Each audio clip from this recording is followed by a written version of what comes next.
the charge you were convicted of, the first-degree murder of Tylee Ryan. You are sentenced to the custody of the State Board of Corrections to serve the maximum allowed sentence of fixed determinate term of life imprisonment with no possibility of parole. We have team coverage of today's sentencing of Lori Vallow-Daybell. It is the end of a case that has been unfolding for more than 3 years. It involved the deaths of 3 people in Idaho and a strange story surrounding her and her husband Chad Daybell's beliefs. We begin with Local News 8's Linda Larson, who has more on just how long Lori Vallow-Daybell will spend in prison and what Judge Stephen Boyce had to say as he made his ruling. Linda. Todd, today Lori Vallow-Daybell received a total of 3 life sentences in prison without the possibility of parole to run consecutively. Now, these were for the convictions of first-degree murder in the deaths of her children, Tylee Ryan and JJ. And Judge Stephen Boyce also gave her a life sentence without the possibility of parole for the conspiracy to commit murder conviction in the death of Tammy Daybell, the first wife of her husband, Chad Daybell. Now, these sentences, like I mentioned, will be served consecutively, meaning one after the other. In addition, she will serve 10 years for grand theft. That will be served concurrently or at the same time.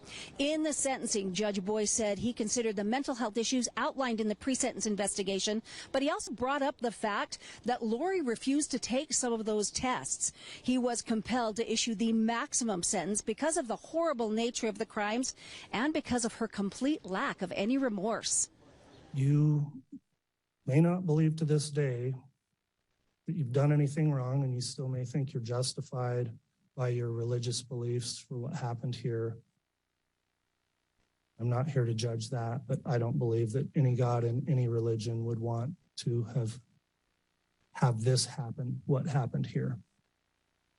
And your crimes are heinous and egregious, and that alone can constitute a major aggravating factor that requires me to impose a serious length of incarceration. This is the most shocking thing, really, I can imagine, is that a mother killed her own children, and you simply have no remorse for it. Even sitting here today, there's no remorse. This was the first time that we heard any testimony today, and everyone in the courtroom was shocked to hear Lori take the stand. And she made a bizarre statement of her beliefs, talked about religion and talked about God. Kaylee Galaviz has also been covering the sentencing today and has more on what Lori said during that time. Kaylee.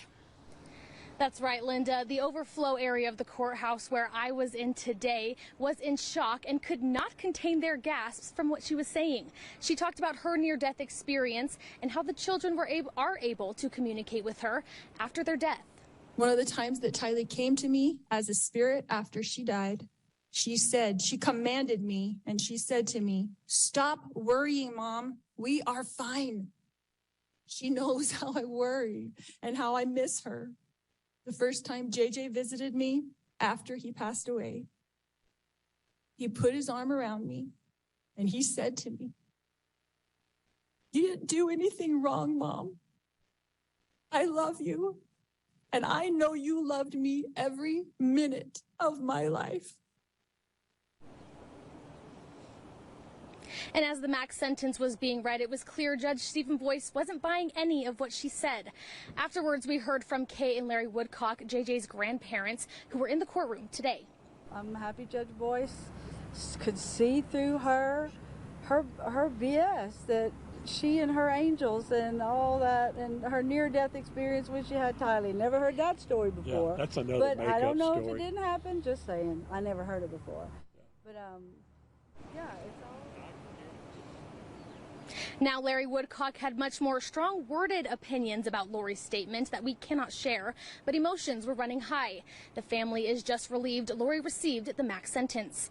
Reporting live in Fremont County, I'm Kaylee Galaviz. All right. Thank you, Kaylee and Linda, both, for those live updates, bringing us up to date today on the proceedings in court. By the way, this is not the end of Lori's legal troubles. She is also facing charges in Arizona. You can find all the reporting we have done on this story at localnews8.com.